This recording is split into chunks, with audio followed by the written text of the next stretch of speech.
लोकसभा चुनाव हारने के बाद विधानसभा चुनाव की तैयारियों में जुटे बिजली मंत्री रणजीत सिंह चौटाला ने स्पष्ट कर दिया है कि वो रानिया सीट से ही चुनाव लड़ेंगे। चौटाला का ये बयान ऐसे समय में आया है जब प्रदेश में बीजेपी और हलोपा के बीच गठबंधन को लेकर चर्चाओं का बाजार गर्म है। मुख्यमंत्री नायब सिंह सैनी और हलोपा प्रमुख गोपाल कांडा के बीच पिछले दिनों हुई मुलाकात इसे और बल देती है। रणजीत चौटाला इस गठबंधन को लेकर असहज इसीलिए बताए जा रहे हैं क्योंकि उनकी सीट पर हलोपा की नजर है। रानिया सीट से गोपाल कांडा के भाई गोविंद कांडा चुनाव लड़ना चाहते हैं और उन्होंने बीजेपी को इससे अवगत भी करा दिया है। वहीं दूसरी तरफ रणजीत चौटाला किसी भी सूरत में अपनी सीट नहीं छोड़ना चाहते। उन्होंने यहां तक कहना शुरू कर दिया है कि प्रदेश में बीजेपी को किसी भी दल के साथ गठबंधन करने की जरूरत नहीं है। भाजपा अकेले अपने बल पर 55 से 60 सीटें ला सकती है। हलोपा के साथ गठबंधन के सवाल पर चौटाला ने दो टूक कहा कि 1-2 सीट के लिए गठबंधन नहीं बल्कि एडजस्टमेंट होता है। मोदी जी गए थे, मैं उस सभा में था, महेंद्रगढ़ की सभा में, तो कह के गए थे कि हमारा किसी पार्टी से कोई गठबंधन नहीं होगा, अकेली बीजेपी लड़ेगी।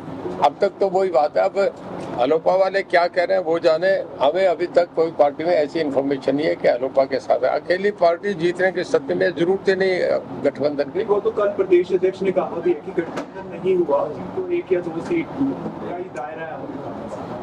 1 या 2 सीट के कोई समझौते होते हैं कि एक आध को वो कहा जाता है, एक आध को कोई देख लेंगे, एडजस्ट कर लेंगे, तो वो कोई समझौता नहीं है। समझौता तो पॉइंट्स होते हैं, मिनिमम प्रोग्राम्स होते हैं, हम इस पे करेंगे। समझौता तो होता है, एनडीए का है, यूपीए का है, वो समझौते हैं। इंडिया का कहते हैं आप।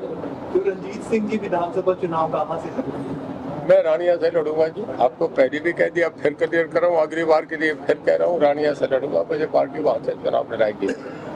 और मैं ये समझता हूँ 3 महीने पहले मैं जब लोकसभा के लिए क्वालिफाई कर रहा हूँ तो विधानसभा के लिए भी कर ही जाऊंगा, कोई दिक्कत नहीं है। बता दें कि सिरसा जिले में आने वाली रानिया सीट से रणजीत चौटाला 2019 में निर्दलीय निर्वाचित हुए थे और फिर सरकार को समर्थन देने के एवज में उन्हें कैबिनेट में शामिल किया गया। तब से वो मंत्री बने हुए हैं। हालांकि इस बीच उन्होंने हिसार से लोकसभा चुनाव लड़ने के लिए अपनी विधायकी छोड़ी और बीजेपी में शामिल हो गए। चुनाव हारने के बाद वो वापस विधानसभा जाने की तैयारी में जुट गए हैं। इस बीच रानिया सीट पर अपनी दावेदारी को खतरे में पड़ता देख उन्होंने समर्थकों को लामबंद करना शुरू कर दिया है। अभी तक भाजपा के किसी भी शीर्ष नेता की ओर से उनकी दावेदारी पर कोई बयान नहीं आया है। ऐसे में अब देखना होगा कि अनुशासन की बात करने वाली भारतीय जनता पार्टी चौटाला के खुलेआम दावेदारी पर क्या रुख अपनाती है। हिसार से विनोद सैनी, पंजाब केसरी टीवी। हमसे जुड़े रहने के लिए हमारे YouTube चैनल को सब्सक्राइब करें और नई वीडियो की नोटिफिकेशन के लिए बेल आइकॉन को दबाएं। अगर आप ये वीडियो Facebook पर देख रहे हैं तो लाइक जरूर करें और ज्यादा से ज्यादा शेयर करें। धन्यवाद।